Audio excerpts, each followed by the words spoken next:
All right, we're going to jump into a new unit. We're in a new time period. 1450 to 1750 is in our rear view mirror, and now we hop into 1750 to 1900, and we're going to focus on revolutions. Two major revolutions. One, a series of political revolutions on both sides of the Atlantic.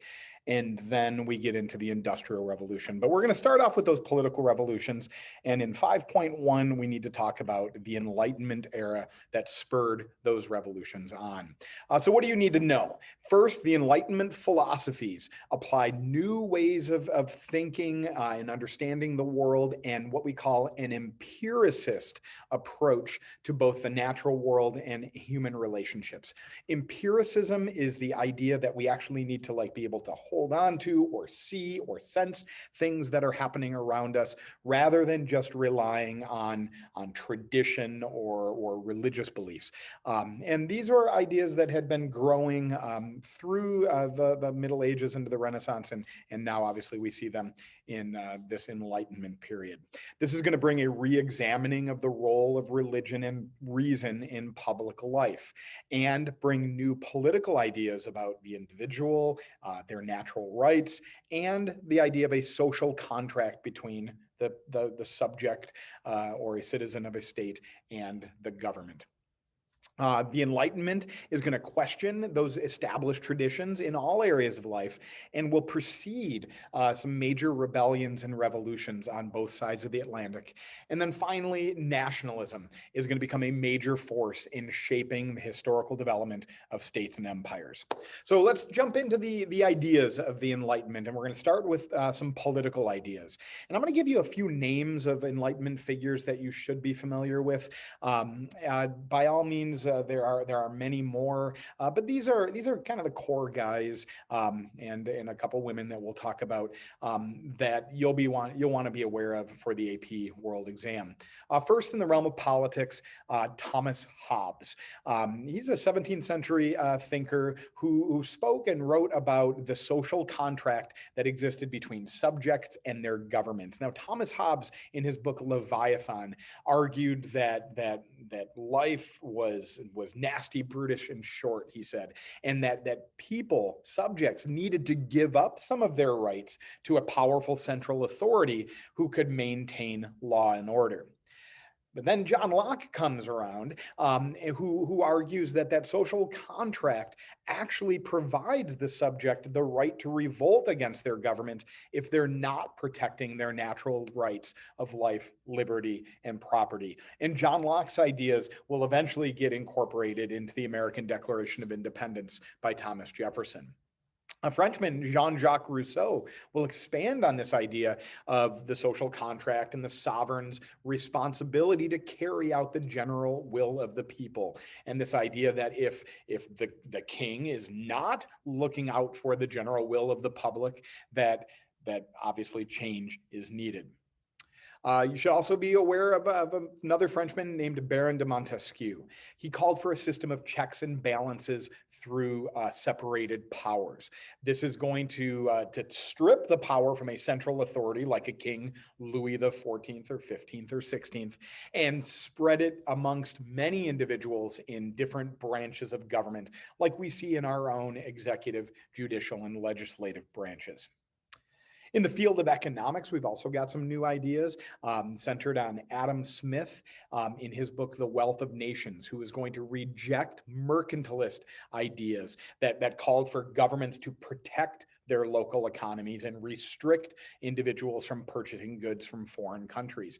Instead, he called for a more laissez-faire approach to economics. Laissez-faire just means let it be free, a belief that an invisible hand guides the marketplace, and individuals should be able to be free to make their own choices that would ultimately be good for society.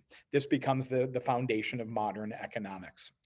With regard to religion, you've got many Enlightenment thinkers, for example, Voltaire in France, that would argue for the separation of church and state and calls for religious liberty. Many of these thinkers, including Voltaire and our own Thomas Jefferson, are what we would call deists. They believe in a creator, a divine creator that established the natural laws, the natural order of the universe. But then, just like the watchmaker they use as the example for this, creates a watch and just lets it work based on its own cogs and springs. The deist idea of a god created the natural laws of the universe and then just let it go. This is not a god that is interfering on day-to-day aspects of people's lives. So then these Enlightenment ideas spur revolutions. We're going to talk much more about these in our next video, but you should know that these Enlightenment ideas are going to contribute to revolutions on both sides of the Atlantic, starting with the American Revolution in 1775, going later to France in the next decade, then back across the Atlantic again in the French colony of Saint-Domingue, what becomes the nation of Haiti once it gains its independence, and then the Latin American, Spanish, and eventually Portuguese colonies. Out of these revolutionary movements is born nationalism. This idea that citizens are responsible for their nation and they are linked by geography and ethnicity, language, history, culture, and they'll replace kingdoms. People are going to become citizens of nations rather than subjects of a king. There will be national flags. There's going to be national anthems. This is born in the aftermath of the French Revolution. That's the birth of nationalism. This is going to spur many nationalist movements throughout the 19th and into the 20th centuries. Others are without a nation state. Maybe they're a part of a larger empire. For example, Egyptians, Serbs, and Greeks in the early 19th century are going to resist Ottoman control and push for their own nation states. You should also be familiar with Zionism. In the late 19th and early 20th century, Zionism, or Jewish nationalism, is the call for an independent Jewish homeland in the Ottoman region of Palestine. It's going to be an important story we'll talk about in the 20th century. Now, with regard to social interactions and organizations of this Enlightenment period, you need to recognize that the Enlightenment also looked at many different ideas of social import.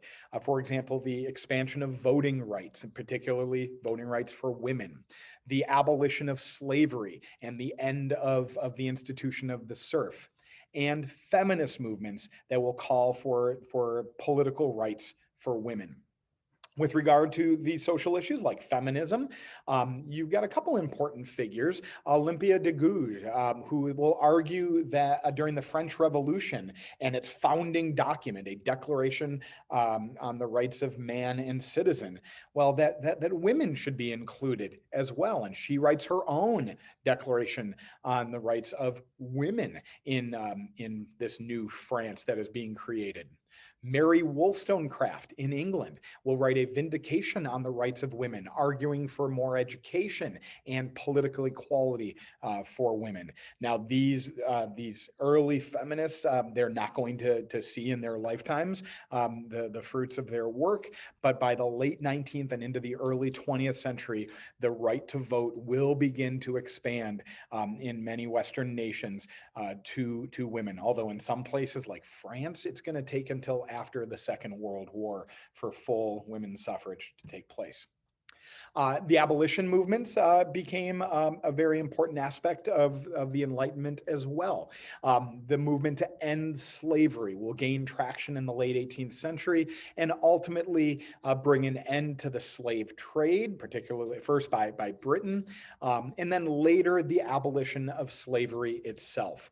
Now, some states are going to hold on for much longer than a place like Britain. And keep in the back of your mind, it's a little bit easier for Britain to abolish slavery after they lose their American colonies. But the United States will hold on to its institution of slavery until 1865, after having fought a horribly bloody civil war. Brazil in South America, the colony that had imported more slaves from Africa than any other colony, they'll hold on to their institution of slavery until 1888. Over in Russia, as we're seeing the end of slavery in the West, we're going to see the end of serfdom in Russia. As European economies have been moving from more agrarian economies to more industrial economies, the role of the peasant serf has started to diminish.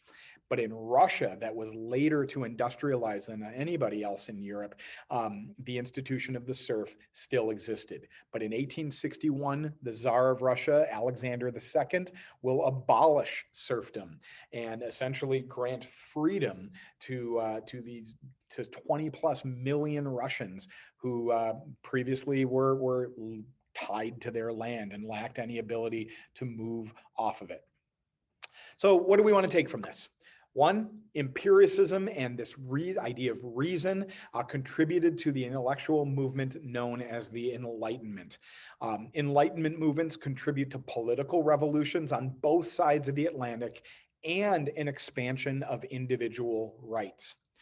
Nationalist sentiments would unite people and lead to the push for political independence in even more states. And that's going to stretch us all the way into the 20th century. We'll see you next time.